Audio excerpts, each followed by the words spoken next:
Just dump all 9 kids on her. She doesn't do anything anyway. I didn't move. I didn't breathe. I just stood there in the hallway, a statue in my own son's home, as the handle of a grocery bag dug sharply into my wrist. In my other hand, the catering receipt, my secret Christmas gift to them, fluttered slightly, a fragile piece of paper against the sudden, crushing weight of those words. This is the story of that exact moment, and everything that came after. If you've ever felt taken for granted, subscribe to our channel and find your story here. I stood frozen in that narrow hallway, a space that had always felt like a warm embrace but now felt like a cage. The voices from the kitchen continued to float towards me, blissfully unaware of the devastation they were causing. Michael's tone was the worst part. It wasn't angry or malicious, just casual, almost amused, as if he were discussing a clever life hack he'd discovered.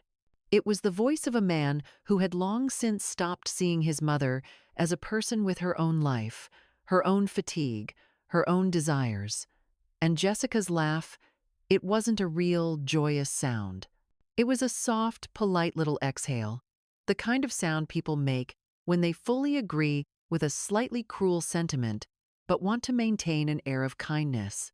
It was the sound of complicity, a gentle stamp of approval on my new, unspoken job description. I had walked in through that side door countless times before, never knocking, because this was family. I thought I was being helpful, letting myself in quietly so as not to interrupt their evening. Now, my quiet entrance felt like a curse, making me an unwilling witness to my own erasure. Then Jessica's voice, a little clearer this time, cut through the air again. "She's already paid for the food," she said, her voice laced with a certainty that chilled me to the bone. "The least she can do is keep the kids upstairs." I blinked, my mind reeling. How did they know? I hadn't told a soul that I was covering the catering. It was supposed to be my silent contribution, a way to lift the burden so that for once, we could all just enjoy being together without the stress and expense. But they knew. And in their minds, my secret act of generosity wasn't a gift to be appreciated. It was an invoice I had already paid, which now obligated me to provide free childcare. It was leverage. The receipt in my hand, which I had held with such quiet pride only moments before, suddenly felt hot, shameful. I looked down at the crinkled paper, my knuckles white from squeezing it so tightly. The total stared back at me in bold, black ink. $1,963.75. A small fortune I had gladly parted with, imagining their happy, surprised faces. What a fool I had been. As if to cement my new status, I heard Michael add, "You know she'll do it. She always does." That was it. That was the eulogy for Eleanor, the mother. In its place stood her, the ever-reliable, always available resource who never said no. A default setting. I took a step back, my feet moving with a stealth I didn't know I possessed. Not a single floorboard creaked. I slipped back out through the same side door I'd entered, my keys still buried deep in my coat pocket. The cold air hit my face, a welcome shock after the stifling atmosphere inside. My car was frigid, the leather seats stiff and unwelcoming. I sat there for a long time before turning the key, the silence of the vehicle a stark contrast to the storm raging inside my head. I wasn't sitting there because I didn't know where to go. I was sitting there because, for the first time in 68 years, I didn't know where I stood in my own family's life. The engine finally clicked to life with a reluctant groan, and I pulled out of their driveway, the house shrinking in my rearview mirror. I sent no text. I left no note. If they even noticed that my car had appeared and vanished like a ghost, they never mentioned it. Michael wasn't an overtly cruel son. He never raised his voice at me. He still called, usually once a week on his commute home, and he always gave me a hug when we met, a quick, perfunctory squeeze. But somewhere along the road of life, amidst the graduations, the wedding, the births of his children, A subtle shift had occurred. I had transitioned from a cherished mother to a convenient utility, the one who would always say yes because that's just what I did. I was the backup plan that had, over time, become the primary one. That night, back in the sterile quiet of my own kitchen, I smoothed the wrinkled catering receipt out on the counter. I stared at the numbers under the harsh glare of the overhead light. It felt like an artifact from another life, a life I was living only this morning. And for the first time in a very, very long time, I let myself ask the forbidden question: what was I actually giving, and what, if anything, was ever given back to me? Later, I lay in bed with the lights off, the shadows in my room stretching and twisting into monstrous shapes. The silence was gone, replaced by their words, playing on an endless, torturous loop in my mind. Just dump all 9 kids on her. She doesn't do anything anyway. You know she'll do it. She always does. It was a song I never wanted to hear, a cruel melody composed by my own son. I stared at the blank ceiling, and somewhere in the long, dark hours between midnight and the first hint of dawn, I understood that this wasn't just about Christmas. This was about everything. As I lay there, staring at the ceiling, the night became a movie screen for my memories, each one a testament to my slow, unwitting surrender. My mind, no longer under my control, wandered back through the years, collecting evidence. It sifted through every time I'd said yes when my heart wanted to say no. There was the time Jessica had minor surgery, a routine procedure, but the way they spoke of it, you'd have thought it was life-threatening. I, of course, stepped in without being asked. For 2 weeks, my life was not my own. I took over school pickups for their 3 children, navigating the chaotic after-school traffic that always frayed my nerves. I cooked dinners every night, trying to remember who was allergic to what and who was going through a plain pasta-only phase. I even did their laundry, folding tiny socks and unfamiliar t-shirts until my back ached, the scent of their detergent clinging to my clothes like a second skin. They thanked me, of course, with a quick, "We couldn't have done it without you, Eleanor," before returning to their lives, leaving me to recover in my empty, silent house. And it wasn't just my son and his family. The expectations bled outwards, encompassing their entire circle. I remembered with a fresh wave of exhaustion the weekend Jessica's sister, Linda, had her 3rd child. I was enlisted to babysit her other 2, a pair of rambunctious boys aged 5 and 7, because, as Jessica put it, no one else could handle them. For an entire weekend, my quiet home was transformed into a whirlwind of noise and chaos. They jumped on my furniture, spilled juice on my new rug, and argued over every toy. I barely slept, my ears constantly attuned to the sound of a cough or a cry. There was no payment offered, not even a token gift card for a cup of coffee. There was just the unspoken assumption that my time, my energy, and my home were communal resources. It was simply what family did. These weren't favors. They were expectations dressed up as family values. And I had been wearing the uniform for years without ever questioning the fit. My younger son, David, is different. He moved to Oregon 6 years ago, and with the distance came a certain clarity. He's quieter, more careful with what he asks of me. Perhaps because he sees me less frequently, and the change in me is more apparent to him. But he's far away, a voice on the phone, a face on a screen. And Michael stayed local. Over the years, that proximity slowly morphed from a blessing into a burden. Local became available, and available eventually became responsible for everything. It crept up on me so gradually I didn't even notice. It started with small things. "Mom, can you watch the kids for an hour while we go to the store?" Then it was helping with birthday parties, then taking over entire holidays. Then it became regular, unpaid childcare, always framed with a casual, "It's just until we get back on our feet." But they were always on their feet. The helping never stopped, because the asking never did. This year was supposed to be the exception. I held on to that promise like a life raft. The words Michael had spoken in my own kitchen after Thanksgiving had been so reassuring, so full of sincerity. He was poking through the cranberry leftovers in my fridge when he turned to me and said, "You've done enough, Mom. We'll take care of Christmas this year. Just show up and relax." I believed him. Oh, how I wanted to believe him.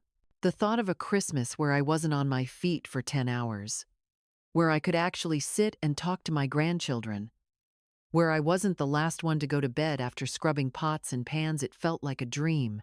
It was that belief, that hope, that led me to call the caterer the very next week. It was my gift to them, a way of saying thank you for their promise. I didn't tell them about it. I just imagined how it would ease the load for everyone, how it would make things simple, allowing us all to actually enjoy being together. Together. That was the word I kept turning over in my head as I lay in the dark. But his sentence, that careless, clipped sentence I had overheard, "Just dump all 9 kids on her," it cut right through the heart of that word. I wasn't being invited to be together with them. I wasn't being invited to Christmas to rest. I was being summoned. I was expected to fund the meal, feed the family, and then conveniently disappear with the children while the real celebration happened downstairs. I was the hired help, and my payment was the privilege of being in the same house. The realization was a physical blow, knocking the air from my lungs. Finally, at 3 in the morning, I couldn't lie there any longer. I got up, walked into the kitchen, and pulled an old grocery receipt from the junk drawer. On the blank back, under the dim light of the stove hood, I made a list. I drew a line down the middle. On one side, I wrote the heading, "Given." On the other, "Received."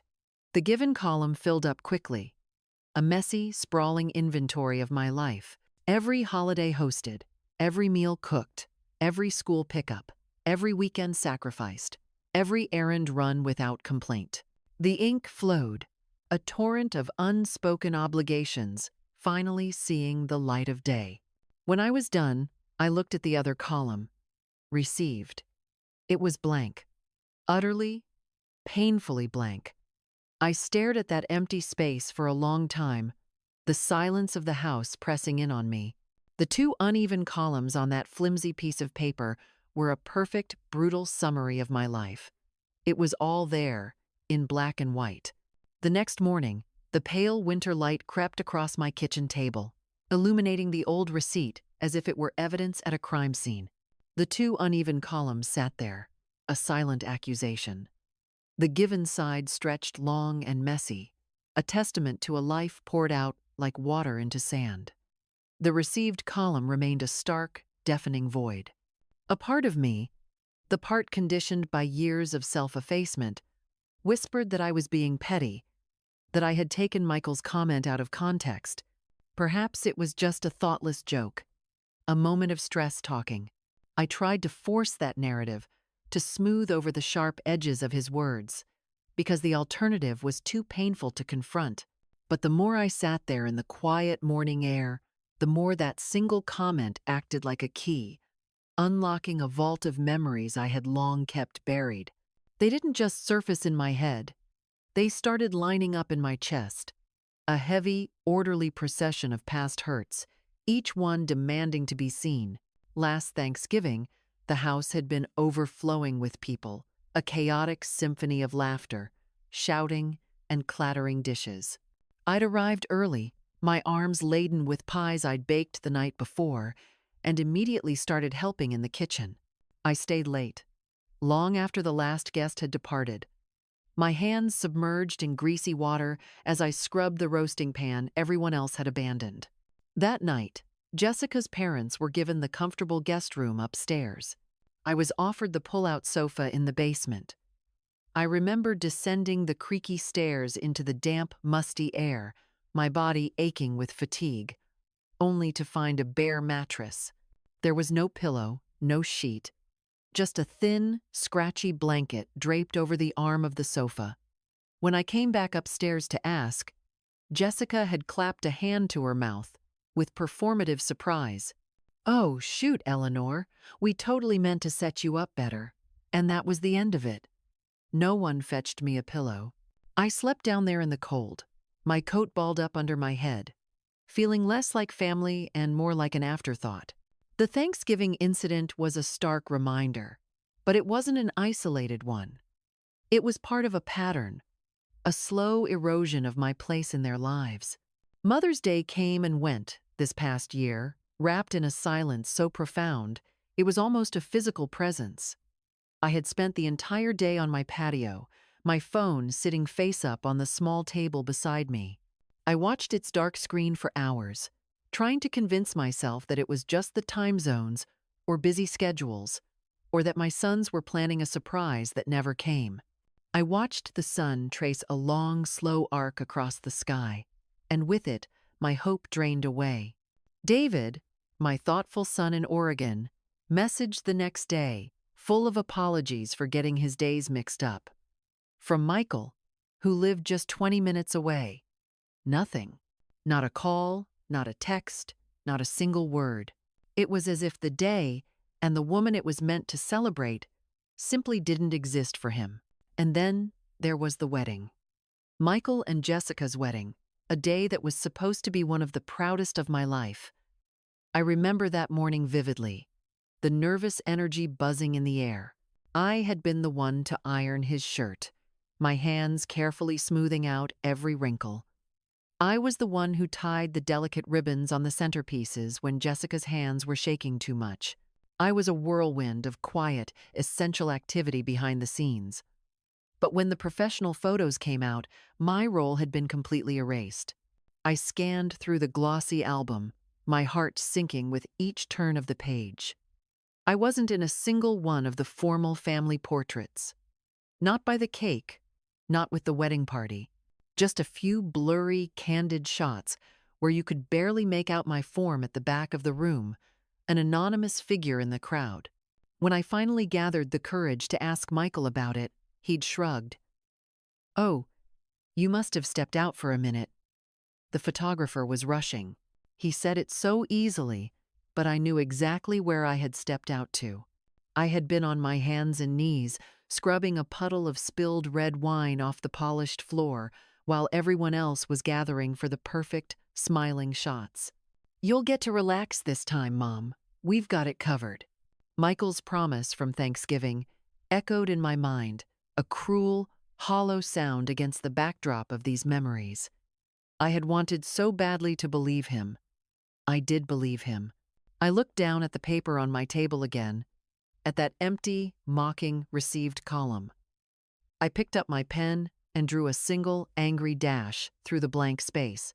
Then, with a resolve that felt foreign and yet deeply right, I turned the page over. I started a new list, a document that felt more important than any I had ever written. It had just two titles, two opposing worlds. On the left, I wrote, "What they assume," and on the right, "What I actually want." On the left, the words poured out.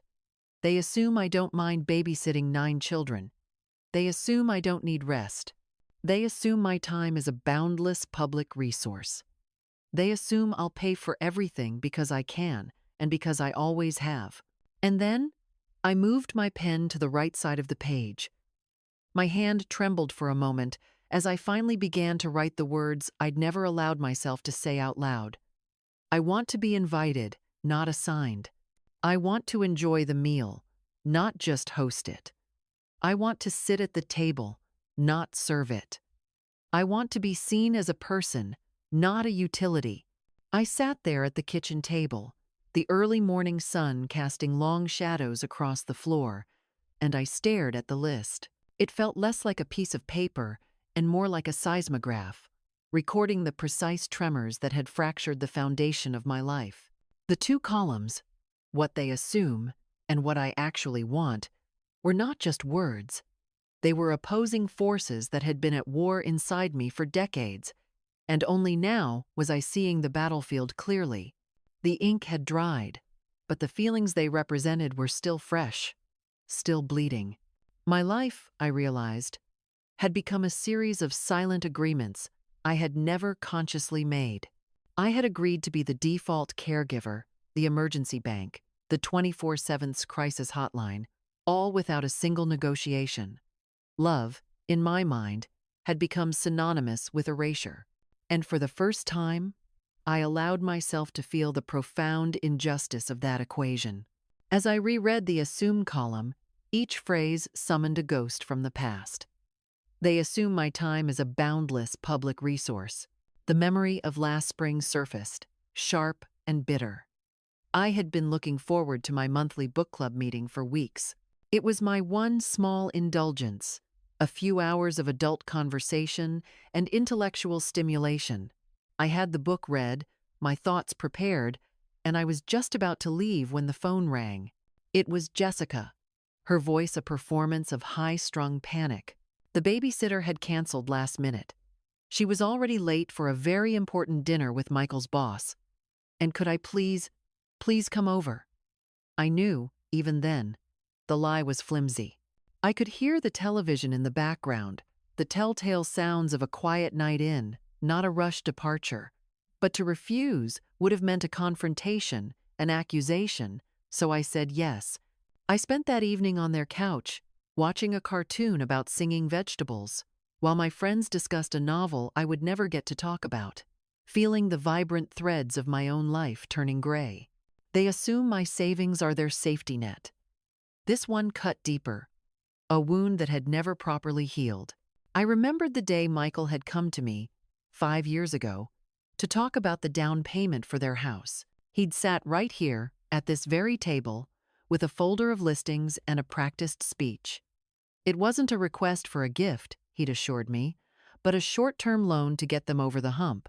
It's for the grandkids, Mom, he had said, leveraging my own love against me. To give them a yard to play in. I had felt a knot of unease in my stomach. A large portion of that money was from my late husband's life insurance, a fund I had guarded fiercely for my own old age. But how could I say no to my son's dream, to my grandchildren's future? I wrote the check. The word loan was never mentioned again. There were no discussions of repayment plans, no grateful acknowledgments. It had been absorbed into their life, and my sacrifice was rendered invisible, just another assumption. With a heavy heart, I moved my pen to the right side of the page, to the column that felt both terrifying and sacred. What I actually want. My hand trembled as I wrote the first sentence. I want to be invited, not assigned. This wasn't just about Christmas. It was about every weekend, every holiday, every last-minute summons. It was the difference between being a cherished guest and an unpaid employee. A dam inside me broke. I want to have a conversation that isn't about what someone needs from me.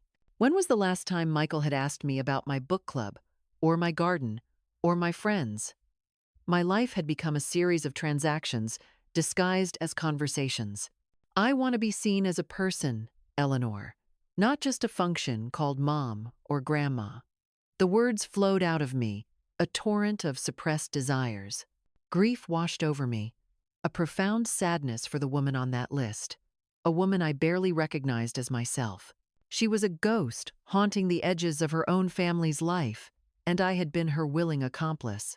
A restless energy, born of this painful clarity, propelled me from my chair. I needed something tangible, some proof that I wasn't just being overly sensitive or dramatic. I went to the bookshelf in the living room, my fingers scanning past the pristine spines of books I'd bought but never had time to read. I pulled out my old day planner and brought it back to the table, laying it open beside the list. It was a ledger of my life, and the accounts were horrifyingly unbalanced. Page after page confirmed the grim reality. February 14th. Babysit so M and J can have Valentine's dinner. My own Valentine's Day was spent eating a sandwich over the sink. May 10th. Drop-off birthday gift for Jessica.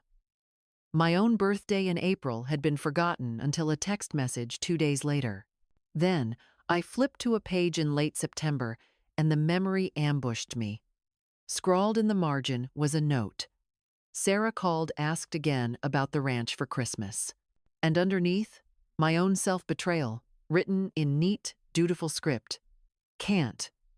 Family comes first? The scene replayed in my mind with excruciating detail. It was a Saturday.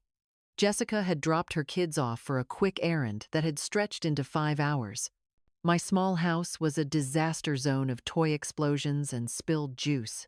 I was on my hands and knees, scrubbing something sticky from the rug, when the phone rang. It was Sarah, her voice a warm, sun-drenched sound from her ranch in New Mexico. "Eleanor," she had said, her voice full of laughter, "the desert is calling your name. Leave the chaos behind. Come for Christmas. We will do nothing but drink wine, read books, and watch the sunset. No obligations." I remember closing my eyes for a second, picturing that peace, craving it with an ache that was almost physical. But then I opened them to the chaos of my reality, to the grandchildren I loved but who were draining the life from me, and I'd sighed. "Oh, Sarah, it sounds like heaven.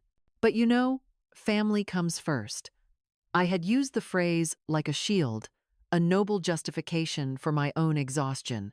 But now, I saw it for what it was, the central pillar of my self-constructed prison. I closed the planner. The decision settled over me, not with a crash, but with a quiet, profound stillness. It was the stillness of a compass needle finally finding true north. I walked back into the kitchen and picked up my phone. It felt impossibly heavy. My thumb hovered over Sarah's name, a silent, furious battle raging within me. The voice of duty, the one that had guided my every move for 68 years, was screaming, "They need you. You can't be this selfish. A good mother sacrifices." But a new voice, quieter but clear as a bell, rose to meet it. "They will manage. Self-preservation is not selfishness. A good mother also deserves to be a whole person."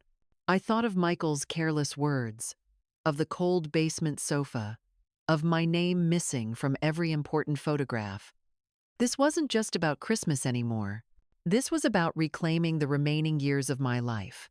I took one deep, final breath, and I pressed the call button. The sound of the phone ringing was the most beautiful sound I had ever heard. When Sarah answered, her warm hello was a lifeline.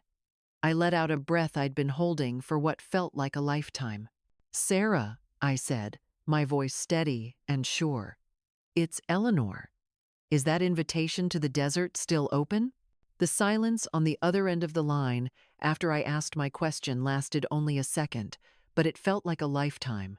It was a space filled with all my fears. That Sarah would say it was too late. That she had made other plans. That my moment of courage had come and gone. But then, her warm, knowing laugh came through the phone, a sound that instantly unknotted a tightness in my chest I hadn't realized I was carrying. "Eleanor, my dear," she said, and I could practically hear the smile in her voice. "That invitation doesn't have an expiration date. The desert has been waiting for you. When can you leave?" Her unquestioning acceptance, the sheer simple joy in her response, was like a balm on a wound I'd been nursing for years. There was no hesitation, no third degree about what was happening with my family. She understood, in that way only a friend who has truly seen you can. "I'm leaving tomorrow morning," I said, the words surprising even myself with their certainty. It was as if a different woman had taken over, a woman who didn't second guess, a woman who acted. The next morning, after a night of deep, dreamless sleep, the kind of restorative rest that had been a stranger to me for years, I woke up with a singular purpose. The first call I made was to the catering company. My hand was steady as I dialed the number from the crinkled receipt, still lying on my counter, a relic from a battle I had already won. A polite young woman answered, her voice professionally cheerful. When I gave her my name, she recognized it immediately. "Oh, yes, Mrs. Reed," she chirped. "The order for the 25th. A beautiful menu, if I may say so. Is there an issue?" Her voice was careful, trained to handle difficult customers. I took a breath, and looked out my kitchen window at the gray morning sky. "There's no issue," I said, my voice calm and even. "I just need to cancel everything." There was a pause on the other end, followed by the soft, frantic clicking of a keyboard. I pictured her in a sterile office, scrolling through screens, completely unaware that she was processing not just a cancellation, but a revolution. "Ma'am, it is quite late," she began, a note of gentle admonishment in her tone. "We can process a partial refund, but the deposit is non-refundable." "That's fine," I said quickly, before the old, accommodating Eleanor could resurface. "Please proceed." She told me the amount I would receive back, $1,040, and I thanked her and hung up. It felt strange, lighter somehow, like unclenching a fist I hadn't realized had been tight for years. The money wasn't the point. It was the act of reclaiming it, of taking back the gift that was never seen as a gift. Afterward, I sat at my kitchen table, the silence of the house wrapping around me like a warm blanket. I pulled out a single sheet of my good stationery, the kind I saved for important correspondence, and a fountain pen. The words came quickly, flowing onto the page not from my head, but from a deeper place. It was a letter, but not to my son, not to my friend, not to anyone else. It was a letter to myself. "No one else gets to define your worth," I wrote. "Your time is yours. Your peace is yours. Your life is yours."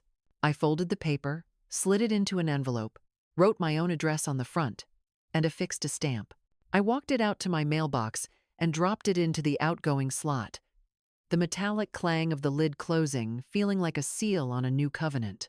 It was a promise from myself, to myself, proof that I was finally, after 68 years, listening to the voice that mattered most. My phone buzzed twice that afternoon, the vibrations startling against the polished surface of the table. Michael's name flashed on the screen. The calls came back to back, a familiar pattern of his when he wanted something and expected an immediate response. A week ago, my heart would have leaped with anxiety. I would have snatched the phone, my mind already racing with a dozen possible crises I would be expected to solve. But today, I just looked at it. I watched his name glow and then fade, then glow and fade again. He didn't leave a voicemail. That was also part of the pattern. Voicemails created a record, a moment of accountability. A missed call was just a blip, easily explained away, easily forgotten by him, but a source of gnawing guilt for me. I didn't pick up. The silence between his calls and my silence in response felt like its own kind of conversation, a conversation where I was finally in control of the dialogue. I was no longer a puppet on a string, jumping whenever he pulled. By evening, I was pulling a small suitcase from the top of the hall closet, not the large, heavy one I used for obligatory family trips back east, a bag that was always filled more with things for others than for myself. This was a smaller, sleeker bag, one I hadn't used in years. It had just enough space for what I wanted. I packed a pair of comfortable jeans, a soft cashmere sweater Sarah had given me years ago, my old, dented travel mug that fit perfectly in my car's cup holder, and the paperback novel that had been sitting on my nightstand for 6 months, its cover still crisp, its pages still unread. As I packed, I thought about how many times I had driven that long, lonely route to New Mexico, but always in the other direction, always returning from someone else's life to the shell of my own. I booked a room online at a clean, simple motel just past Las Cruces for the 23rd, a halfway point to Sarah's ranch. The idea of leaving quietly, without a grand announcement or a tearful explanation, felt almost sacred. It wasn't an act of anger. It was an act of grace towards myself. When I zipped the suitcase shut, the sound was sharp and definitive in the stillness of the room. It didn't sound like escape. It sounded like permission. That night, for the second night in a row, I slept through without waking once. The usual litany of worries and resentments that played in my head was gone. And when the morning of the 23rd came, I didn't make coffee or check my messages. I didn't perform the usual rituals of a day that belonged to everyone else. I just took the suitcase by the handle, grabbed my purse and keys, and walked toward the door, leaving the half-read newspaper and the silence behind. The highway opened wide before me, beautifully empty in that unique winter-quiet way that feels like freedom and distance all at once. The sky was a vast, pale canvas, and the rising sun was just beginning to paint its edges with strokes of pink and gold. I passed the edge of Tucson just after sunrise, the light catching on the hood of my car, as if the day itself were urging me on, telling me to keep going. I didn't play music. I didn't call anyone. I just drove, the steady hum of the engine a soothing mantra. Somewhere past the dusty town of Deming, I did something I hadn't done in years. I reached over, picked up my phone, and held the power button until the screen went black. Not silent mode, not tucked away in the glove box. Off, completely off. I didn't want to know if Michael had called again. I didn't want to see a text from Jessica, dripping with passive aggression or performative sweetness. I was not in the mood to decipher anyone else's expectations. I just wanted peace. For a long stretch of road, I thought about nothing at all, simply watching the tan and rust-colored landscape slide by. Then, as the desert settled into its majestic, monotonous rhythm, a memory surfaced, unbidden. It was of Michael when he was 8 years old. He had woken up early one Sunday morning and tried to make me tea. He brought it to me in my bedroom, carrying a chipped ceramic mug with both hands, his small face a mask of intense concentration. He had poured it himself lukewarm, mostly water with far too much honey, and he'd whispered, "Careful, it's hot." He had been so proud of his clumsy, sweet gesture. I remember my heart swelling with a love so fierce it almost hurt. I had thanked him, pulled him under the blanket beside me, and let him fall back asleep against my side, his small body warm and trusting. That boy felt like someone I used to know, a ghost from a distant past. Somewhere along the way, that boy's warmth had curdled into assumption. He had stopped asking and started handing me obligations wrapped in the thinnest veneer of politeness. When did I stop being someone he looked up to and become someone he just leaned on, without ever looking back to see if I was still standing?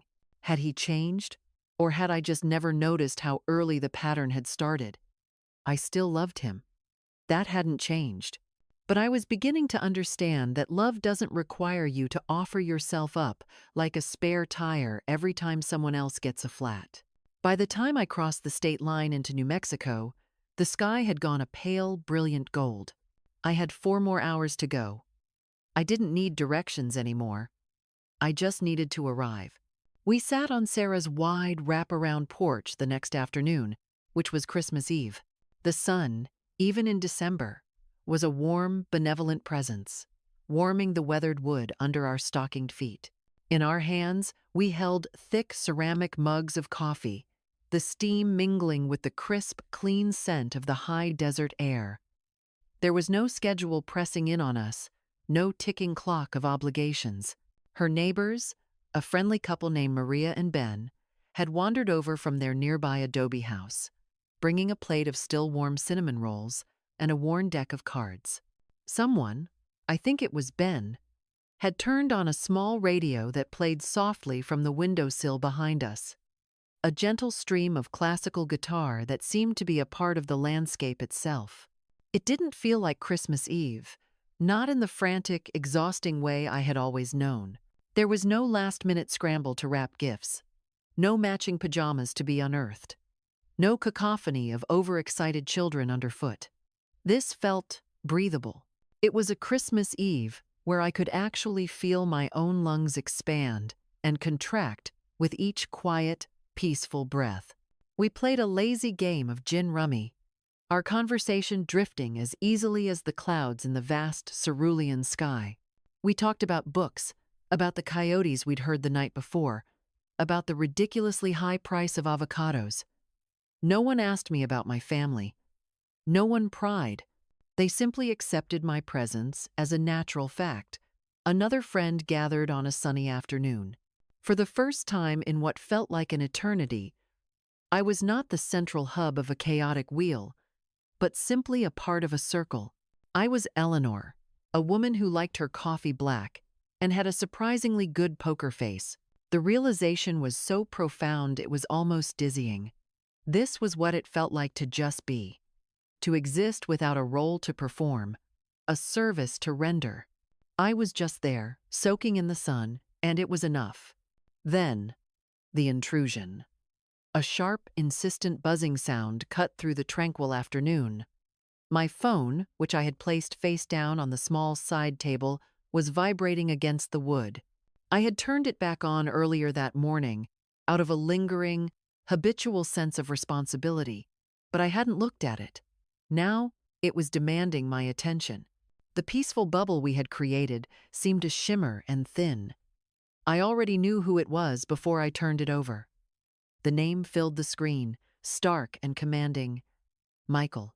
My heart gave a painful lurch, a conditioned response from a lifetime of training. I saw that the last missed call had been 3 days ago, before I had powered everything off in the middle of the desert. He was persistent. Sarah, Maria, and Ben fell silent, their eyes politely averted, giving me the space to deal with the interruption. The buzzing stopped, and for a moment, I thought it was over. Then, it started again. I looked at the name, a name I had given, a name that was now the source of so much pain. I waited, letting it ring 3 full times, a small, final act of defiance. Then I picked it up. "Where are you?" His voice was not filled with worry. It was clipped, sharp, and already halfway to angry. It was the voice of a man whose plans had been inconvenienced. I took a slow, deliberate sip of my now lukewarm coffee before answering, letting the silence stretch, reclaiming a fraction of the power I had given away for so long. "I'm not at home," I said, my voice quiet but steady. "And I'm not with you." The silence on his end was heavy, thick with confusion and indignation. He was clearly expecting a frantic apology, a litany of excuses about car trouble or a sudden illness. He was not prepared for a simple statement of fact. "I know about the plan, Michael," I said, deciding in that instant that there would be no more games, no more polite fictions. "I was standing in the hallway when you told Jessica to just dump the kids on me." I heard every word. He started to say something then, a sputtering sound, the beginning of a defense or an excuse, but I kept going, the words I had rehearsed in the dark of my own bedroom now flowing out, calm and clear. "You didn't ask me, Michael. You didn't include me in your Christmas. You assigned me a job, like I was part of the furniture. You planned your entire holiday without me and only remembered I existed when you realized you needed someone to fund it and then to carry the parts of it you didn't want to deal with." Another pause. Longer this time. I could hear faint noises in the background, on his end the shriek of a child, the tinny sound of a television. It was the soundtrack of the life I had just escaped. Then his voice came back, quieter, laced with a disbelief that I found almost insulting. "You're still coming, right? You're just upset." It wasn't a question. It was an assumption. The assumption that my feelings were a temporary storm that would pass, and that my duty would, as always, anchor me back in place. "No, Michael," I said, and the word felt like the cleanest, most honest thing I had ever said. "I'm not coming. And the catering you were so sure I had paid for? I canceled the delivery." I heard a sharp intake of breath on his end. The food, the gifts I had ordered for the children, all of it. "I never told you, but yes, I had paid for it all. And now I've taken it all back." There was a beat of stunned silence, and then his voice returned, laced with the familiar tone of condescension he used when he thought I was being irrational. "Mom, you're being dramatic." The accusation, meant to shame me into submission, had the opposite effect. It was like a splash of cold water, clarifying everything. "No, Michael, I'm being honest," I replied. my voice unwavering. There's a difference. For 68 years, I have swallowed my own honesty to make room for your comfort. I'm done. I could hear muffled voices in the background now, more distinct. It sounded like Jessica, maybe her sister Linda. I could make out a frantic question. Is she on her way? They were all there, waiting for the help to arrive, waiting for good old, reliable Mom. No, I said, but it wasn't just to them, or even to him. It was a declaration to the universe, to the idea that I would ever show up in the way they expected me to again. I'm not. And then, before he could respond, before he could argue or manipulate or accuse me of ruining Christmas, his Christmas, I ended the call. I held my thumb on the red icon until his name disappeared. Then, I powered the phone completely off and laid it beside my cup on the table, a silent, black rectangle. The spell was broken. Sarah didn't ask what happened. She didn't offer platitudes or demand details. She just reached over, picked up another cinnamon roll from the plate, and passed it to me. Her simple act of quiet, unconditional support was more comforting than any words could ever be. And we sat there, the four of us, as the afternoon sun began to dip towards the horizon, letting the quiet wrap around us again, not like a void, but like something earned, something cherished. Christmas morning arrived not with a bang, but with the soft, gentle light of a desert dawn. There were no alarms, no children tugging at my sleeves, no oven timer screaming for attention from another room. I found Sarah already in the kitchen, humming to herself as she stirred a large pot of postle, the rich, savory smell filling the small house. She handed me a spoon without a word, and we fell into an easy, comfortable rhythm, a dance of shared work that felt like connection, not obligation. Later, as friends and neighbors arrived carrying bowls of food and bottles of cider, we sat down at a long, mismatched table set up on the back porch. Sarah gestured to the end seat, a place of honor, and said, "That one's yours, Eleanor." There was no job waiting for me, no stack of dishes with my name on it, just a chair and a place at the table. I listened to people tell stories and laugh, and for the first time in decades, I wasn't the planner, the backup, or the cleaner. I was just Irene, and that was more than enough. That quiet peace carried me home. But on the morning of the 29th, a sharp, purposeful knock echoed through my house. I knew who it was before I opened the door. Michael stood at the front, his jaw tight, with Jessica and her sister Linda flanking him like angry lieutenants. "You embarrassed us," Jessica said, her voice sharp as glass. "You ruined Christmas," Michael added, stating it like an irrefutable fact. I let their words pile up in the silence of my hallway. When they were finished, I spoke quietly. "I didn't ruin anything. I just stepped out of a role I never agreed to play." "So, you punish everyone because you were tired?" Linda scoffed. I looked directly at her, my voice clear and steady. "No, I chose not to be used. That isn't punishment. That's protection." I opened the door wider, a clear, unmistakable gesture. "If you came for an apology, you're not getting one." They left, and I closed the door, the quiet click of the lock, the most satisfying sound I had ever heard. It's been 2 months since that day. The silence in my life that once felt like exile now feels like a room I finally have the key to. I volunteer at a local clinic on Thursdays. I spend Saturdays at the library, sitting in a patch of afternoon sun, reading for hours. I am not angry anymore. I haven't blocked Michael's number, but I don't wait for his call.